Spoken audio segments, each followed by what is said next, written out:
Welcome to Beyond the Velvet Rope with Neal Oates Jr., the podcast that takes you on an extraordinary journey into the world of luxury service. Join us as we unlock the secrets, stories, and strategies behind exceptional experiences. From anticipating VIP needs to crafting unforgettable memories, we'll guide you on a path to service excellence in the realm of the affluent. Let's elevate your expertise and redefine the art of world-renowned service. Here's your host, Neal Oates Jr. Welcome, ladies and gentlemen, to Beyond the Velvet Rope. I am Neal Oates Jr., your host, and we have a very special guest with us today, Banna Fakhoury, a friend of mine. First, it is an honor to have you here with us. I don't take it lightly. And the reason being, I know you are a busy lady, a productive lady, taking over the world. So I don't take this lightly. But welcome. And Banna, go ahead and tell people, who is Banna Fakhoury? Well, thank you for having me. Number one, it's always a pleasure to connect with you. I'm very excited to be on here. A little bit about me, I guess. I am Banna Fakhoury. Raised here in Miami my entire life. I was born in California, but I came to Miami when I was 2 years old. So I really grew up here, watched the entire evolution of South Florida. I was raised in West Kendall, made my way out east, got into real estate when I was about in 2012.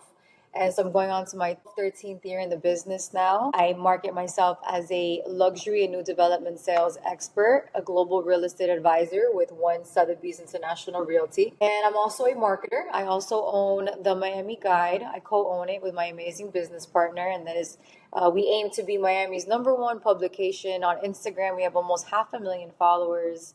Our database and our reach is absolutely insane. It's a very for Miami, by Miami community. It's a very hyper local account. So it all ties in really, really seamlessly. My real estate business with my marketing business. And marketing is my other passion in life. So it works really well. Okay, so Banna, you said a lot there. What you did not say are things that I'm going to help your memory with, okay? So you mentioned real estate agent, co-owner of the Miami Guide. You did not mention the accolades that you have received. And I don't expect you to do that because for you, I know you're like, Neal, that's already in the past, but you have been Realtor of the Year for different organizations. You are a consistent top seller within any organization that you belong. We know that you are speaking and moderating not only here in the U.S. for company events with your brokerage and the brand, but also outside of the country, moderating mega international property shows in what some might see as the pinnacle, the peak in Dubai. So you mentioned born in California, in Florida now, but now you are everywhere. Where does the idea come from for Banna from Kendall to go into this worldwide business owner, leader, speaker, change agent? It's nice.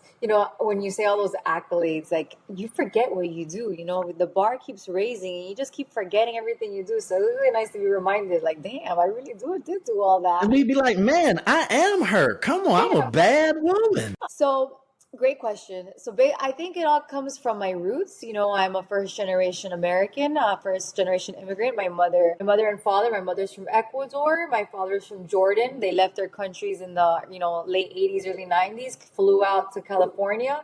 They met in a diner, fell in love, then came me. And so I think having these two very different worlds collide and then bringing me to Miami, which is its own melting pot, right?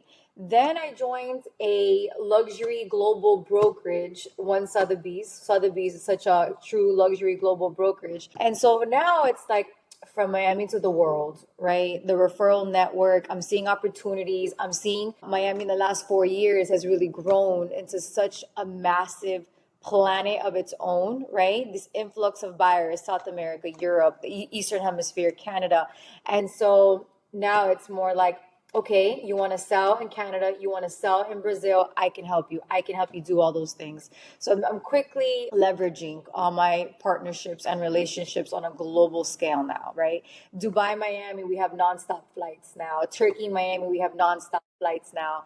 And so I'm really trying to leverage those into marketing, from Miami to the world. So I do have a question because you're doing a fantastic job giving accolades to everyone. Once again, I know you, so I expect nothing less. Talking about the brand and the power of One Sotheby's, talking about your parents. But there has to be something in Banna to say, I want to be different. I want to be special. I want to be bigger than I might supposed to be, having immigrant parents, bigger than I'm supposed to be being a woman, bigger than I'm supposed to be being a first generation realtor or American citizen, right? So with that, is there a drive that comes with that, knowing that it's not going to be handed to you? Because I know some people might hear, well, of course she's going to be successful with a brand backing her like One Sotheby's International Realty, when the reality is there are thousands of agents under that umbrella who are not experiencing the same success. So what would you equate, maybe a handful of things that you might equate just the success you've had in real estate to? Great questions again. I've gotten this question before as what's your why, right? What's the real reason behind it all? Number one, I think I had no other option. I had no choice but to make it. You know, growing up, I started working when I was 14 years old, so my work ethic has been there since I was 14. I was a cashier at Publix, then I was a marketing intern, then I helped open up a sports bar, then I was another marketing intern, and then real estate happened, and from there I was like, okay. And this was in 2012, where we didn't have all these resources that we have now, right? Leads get handed to you on a platter now. You walk into a restaurant, you see 3 buyers, right? That wasn't like that back in the day. So I feel old Miami and me being on my own financially for a very long time has really pushed me forward, you know. And I also feel that success is my duty. And my parents did the hard job, right, of getting me to America. Now it's like, all right, Banna, onward. And now I say the other part of all of this is my faith. I do think that my faith has made me feel limitless. 2020, 2021 were life-changing years. You know, I got out of survival mode, then I got into thriving mode, and then I got into new levels, new devils. And so now I truly, truly feel I'm limitless. So one year was 20 million in volume, then it became 30 million, then it became 40, then it became 50, now it's 100, now it's so there's just so much that we can do, and I'm seeing the opportunities, and I'm seeing that there's no ceiling here, and now we're coming for it all, right, in every possible way. So you mentioned, I love this because you mentioned in 2020 and then 21, those are transformative times for you. And you said that you're out of survival mode, but you've mentioned that you've been in the industry since 2012. So I know that when we look at Banna from the outside, we look at someone who not only has her act together, but it looks as if she's always had it together and there was never a survival mode, right? So how do you communicate, or what do you communicate to the audience who are looking at Banna and saying, man, she's Miss Miami, she's Miss Global, she's Miss Luxury, she has this life that I dream of. I don't really understand what she means when she says it went from surviving to thriving. What did that survival mode look like for you? It takes, what do they say? It takes outliers, right? Malcolm, he said it takes 10 years to become an overnight success. It takes 10 years to become an expert, 10 years to become an overnight success, or 10,000 hours. And so 2020, 2021, I reached like my 10th year in the business. And what does survival mode look like? I mean, first year in real estate, I think I sold one house after 4 months, 6 months. And then I didn't sell another house for another like 6 months. And then I was doing rentals for $1,000 a month. And then I was doing another rental for $1,000 a month. So it was really, really, really trying to make it. It was the cold calling. It was the door knocking. It was the emails. It was the events. It was the business cards. It was true survival mode. It was one check to last me months, right? It was real survival mode. It was, let me think about how I wanna have lunch today and have dinner today, and how I'm gonna pay my rent, and how I'm gonna, definitely survival mode. And then a part of me was just, you know what? I think and I know that if I just stay the course, it will pay off, right? So on my Instagram account, I'm always reposting from 10 years ago because I couldn't believe how little Banna just worked so hard. I was posting all these pre-construction projects. Meanwhile, I've never even seen more than $5,000 in my bank account. I didn't grow up even seeing that. I didn't grow up with all this money around me. So then you get a check for 10,000. Then you get a check. You're like, wow, wait a minute, this is really, really possible. Now it's like, okay, now we can Real, really I do didn't it. know this was possible. Right. I'm like, this is really possible now. And so every year it just kept compounding, right? 1% better every year. And I was constantly posting of all these projects. And after a while, 10 years later, you know what? Now we're selling those now, idols to rivals, right? So I think staying the course has really helped me and not losing faith, because there were years where I'm like, am I really going to keep doing this? This is hard. This is so hard. That's one thing that I think people don't realize in real estate, how hard it is. The last 3-4 years we're not really real life, as I like to say. That was, it was a very opportune time. And if you were in the right place at the right time, it was very easy to make a sale. But real estate's not easy. Okay, so I know that you're killing it in real estate, but as you become better, as you get a greater foothold on different segments of business, new opportunities come about, right? And so I have loved watching you go from real estate professional to now industry leader and thought leader in different areas and avenues of it. And so when I'm seeing you on panels and moderating, I'm a colleague, but I'm also a fan. And so when I see that, for instance, I know that in 2024 at the 19th annual symposium talking about construction, litigation, insurance, commercial investments, I'm seeing you on the platform, on the panel, but there aren't a lot of ladies on these panels with you. So I'm looking at the numbers, right? 3 ladies out of maybe 10 or 12 panelists and participants. But I know, and we know, that 64% of realtors are women. Okay.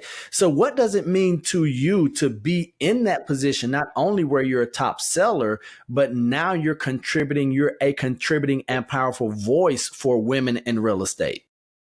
It's really nice. I have always said that I don't mind living in a man's world as long as I can be a woman in it. And I think there's a polarity there, right? The male, the female, the feminine, the masculine, and there's so much that we as women can contribute. Now I'm entering rooms where seller, buyer, buyer's agent, everyone there is a man except me, but yet I'm the one that's most calm and can get this deal to the closing table. And so I think that deal making, not having your emotions so involved, I can really elevate women in real estate. It can really take us to that next level because we're giving something that's not in the room right now, right? I think that's something special that we can provide. I also never really cared that I was a woman. I just walked in there like, I'm here to close a deal. We're here to make money. What can we do to close this together? And this is my knowledge because I've been selling this city for over 10, 12, 13 years now. I know the price per square foot. I know what the comps look like. I know what's going on in the neighborhood. I actually know all the neighbors. I know all the owners. So this is what I can provide. And these are the current luxury trends I'm seeing. These are all the things that I'm seeing that can help, seller make X, Y, and Z, help get buyer the best possible deal. And so I went in there really knowing who I am, right? My confidence, my sales back it up, my numbers are there. And once you kind of go in there as the package, they have no choice but to treat you like that. Said 2 things. First, you mentioned this whole idea about selling Miami, right? Why? What is it about Miami? Because I get the sense, whether it is with your other brand or real estate, or even when I hear you have conversations, you love Miami. Why? I love Miami. I really do. I love it. You love, and so there are native Miamians that I don't know that they love it as much as you do. So much so that it is just not only a part of you, it is who you are. And that's where we come back and look at the Miami guide and everything you do. Where does that come from? I do think a big part of it's growing up in the city. It's in my blood. It's in my DNA. It's who I am. It's the cafecito and the empanadas in the morning. It's the ventanitas of the bakery in the morning. It's 15 minutes getting to the beach. It's let's go right now on a boat for a sunset cruise. And now when COVID happened, it really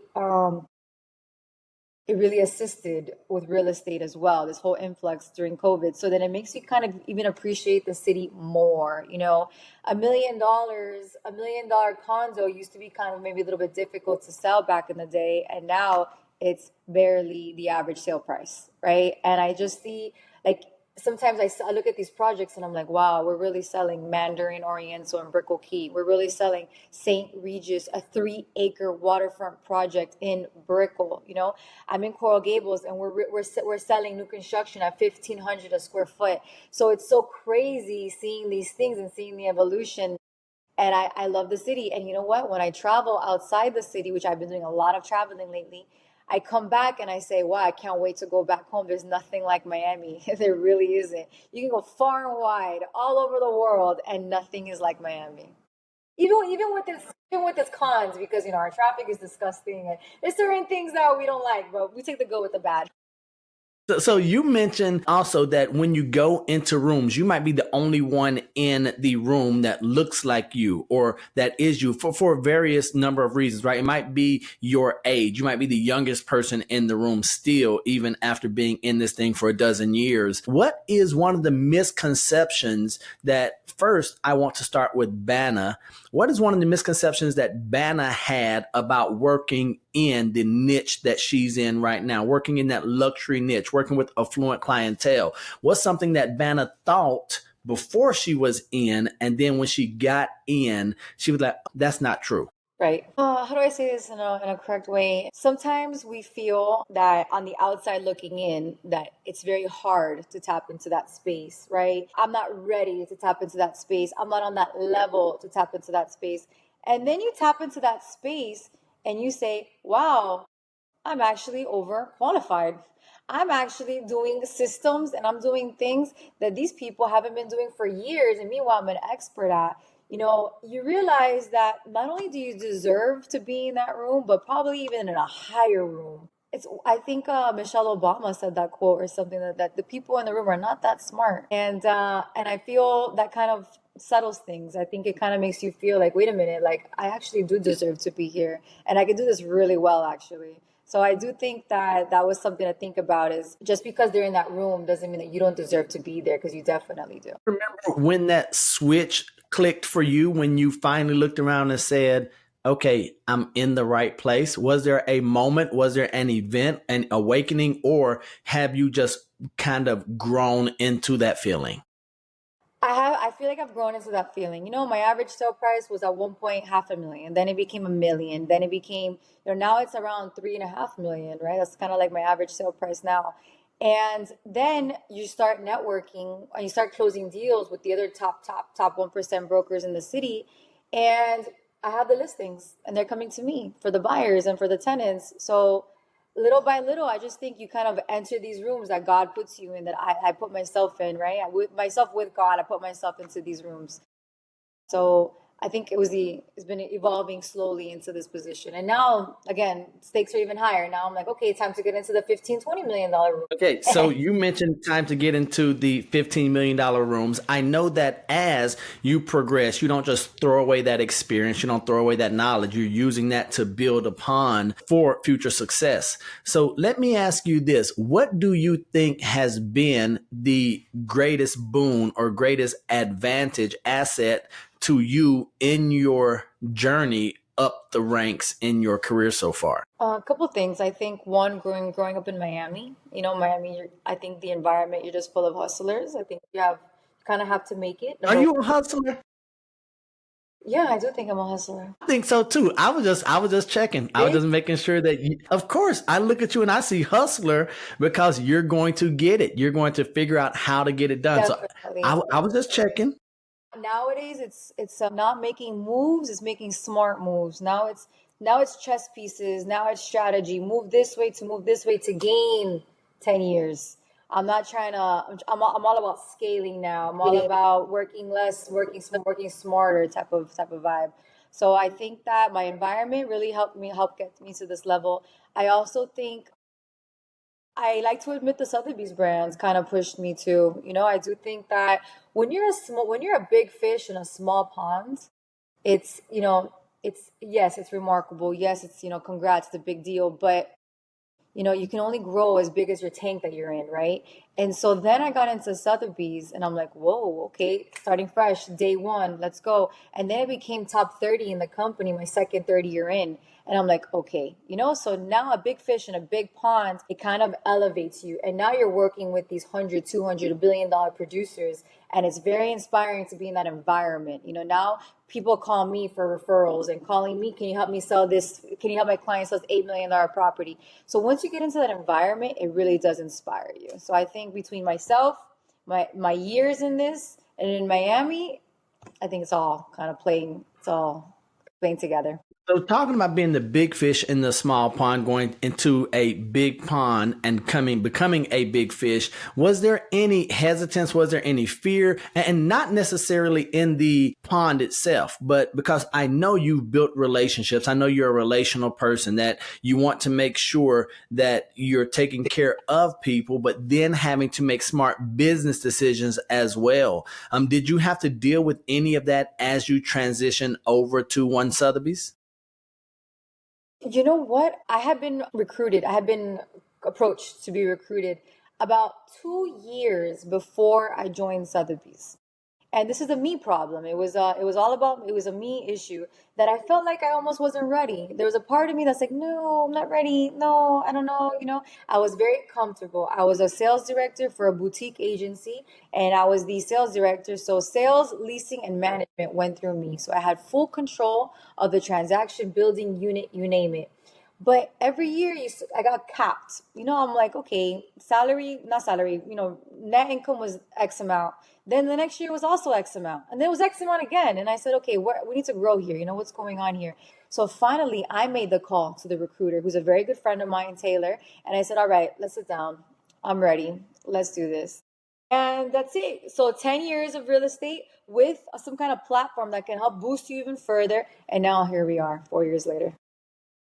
All right. Now, I noticed that because you're doing a lot of different things, but when it comes to real estate, you say luxury real estate redefined, right?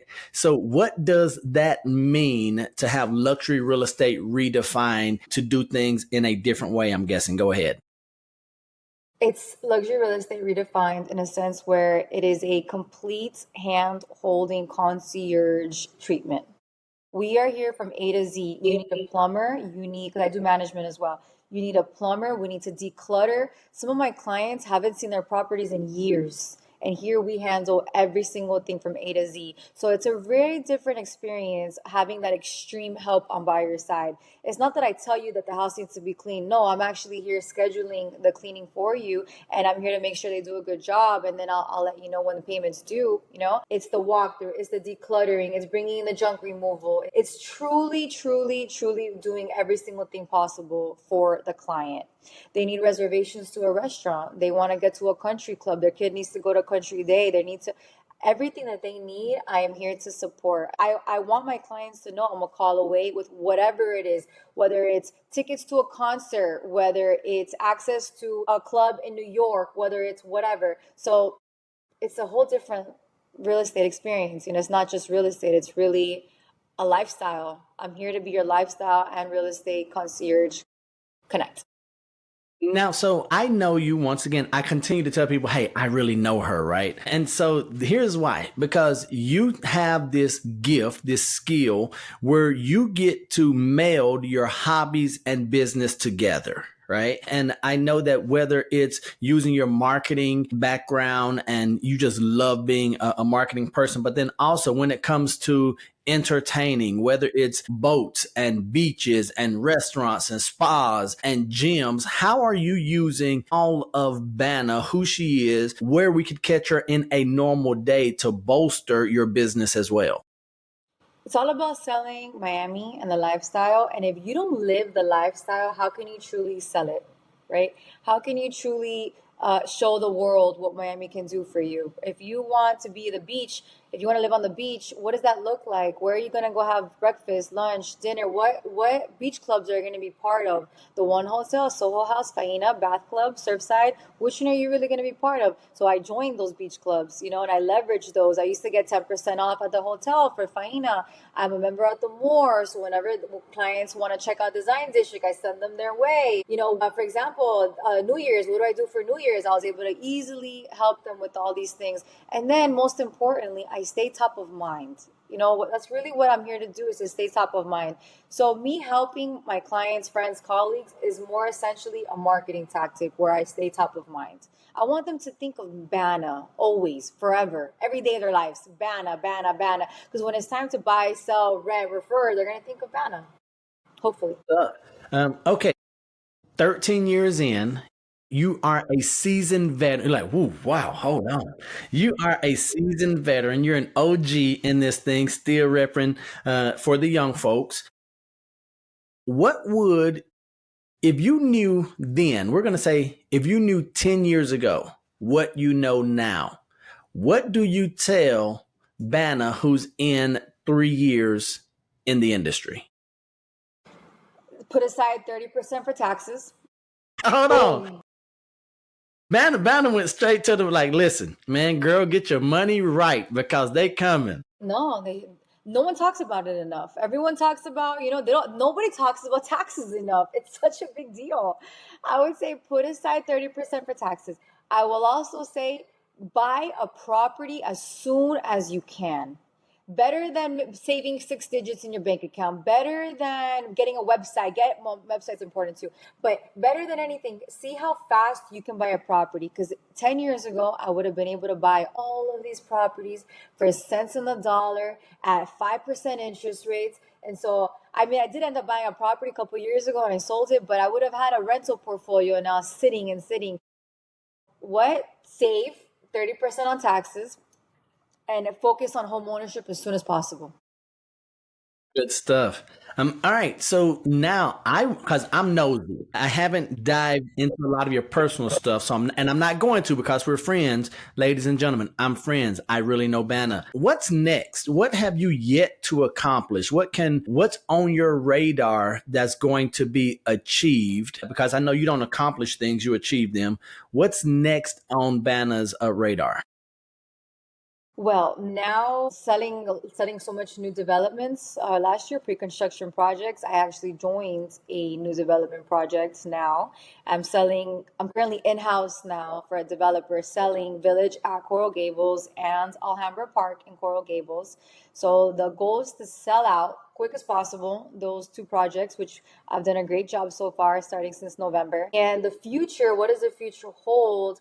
Eventually, I think it'd be really nice to start developing on my own somehow. I think that I could see myself either single family homes, developing one or two a year projects here and there, getting involved in a new development from start to finish on a marketing sales front, things like that. I would like to see myself in the deeper level of developments would be nice.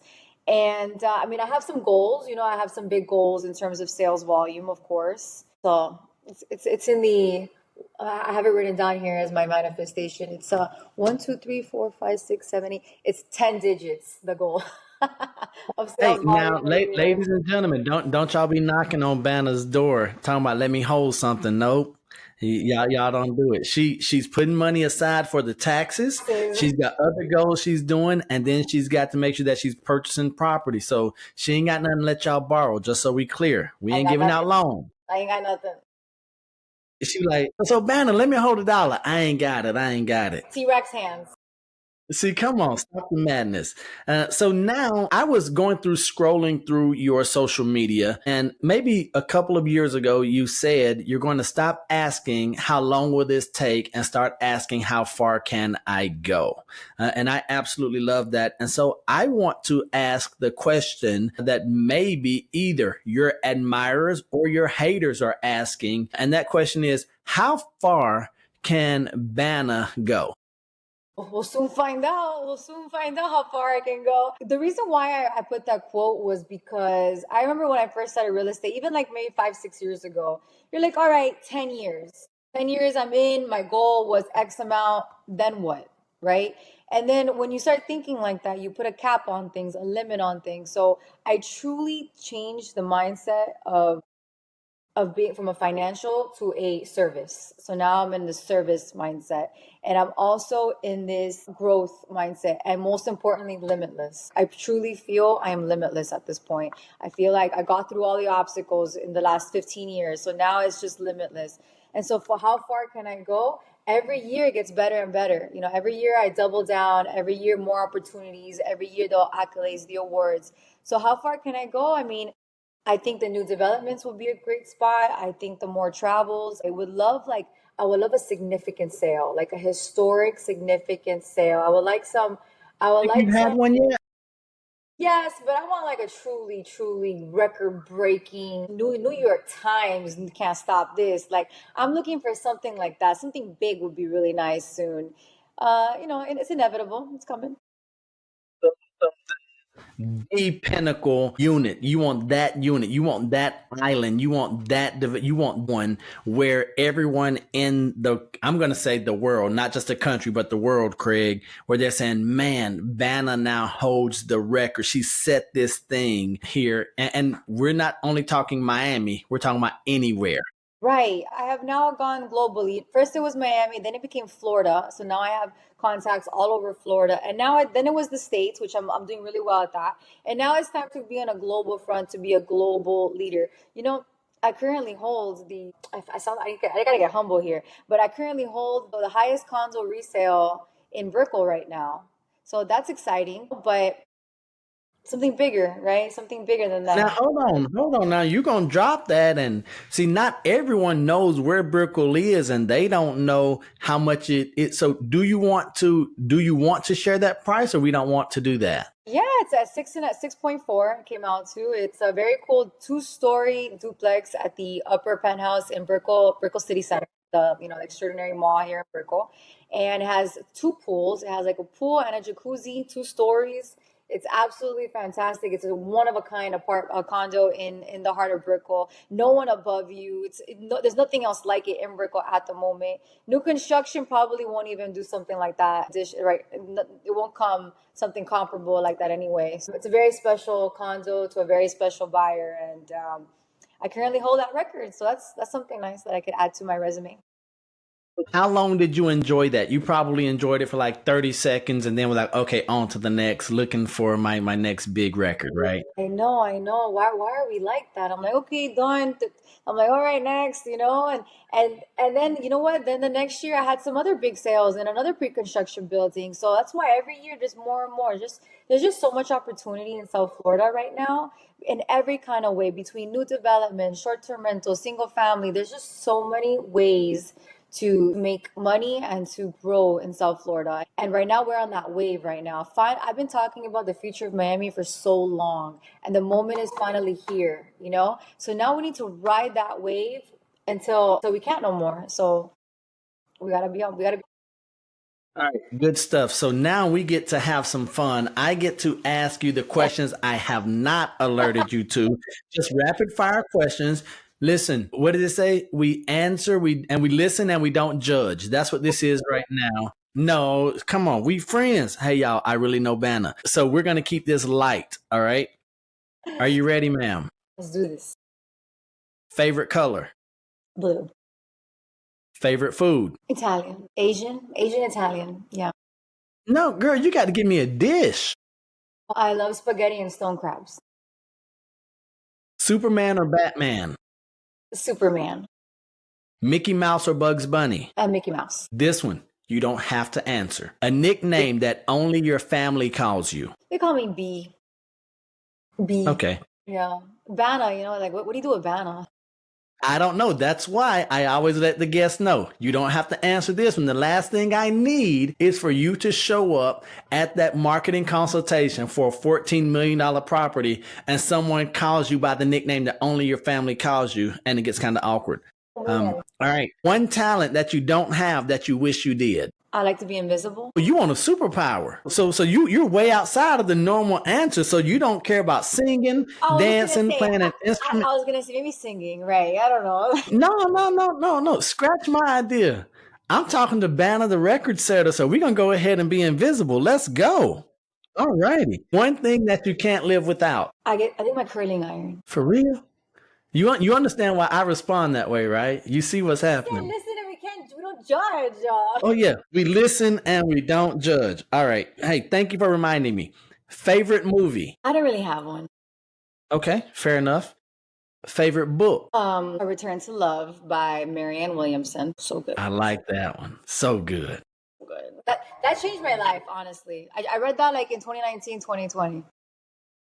Okay, I love that one. And then finally, this is the one that also you don't have to answer. Finish this statement. People would be surprised to find out that I blank. People would be surprised that I eat like a man. Could you please elaborate on that, ma'am?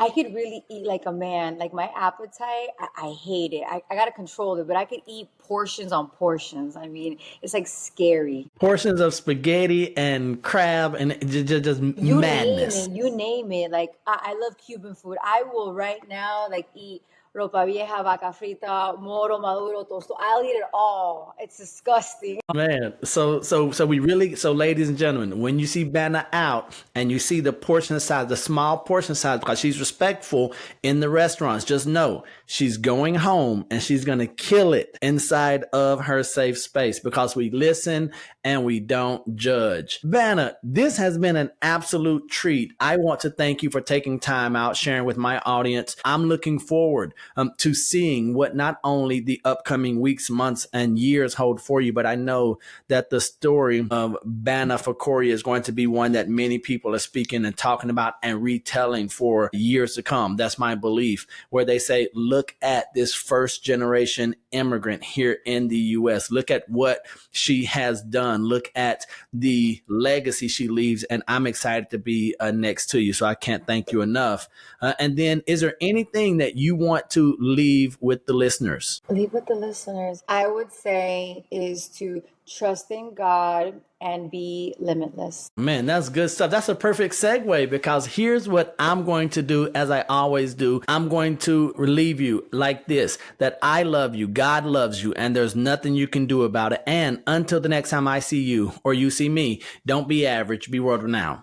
Peace. Oh, I like that. Thank you for having me on. This was amazing. It was good.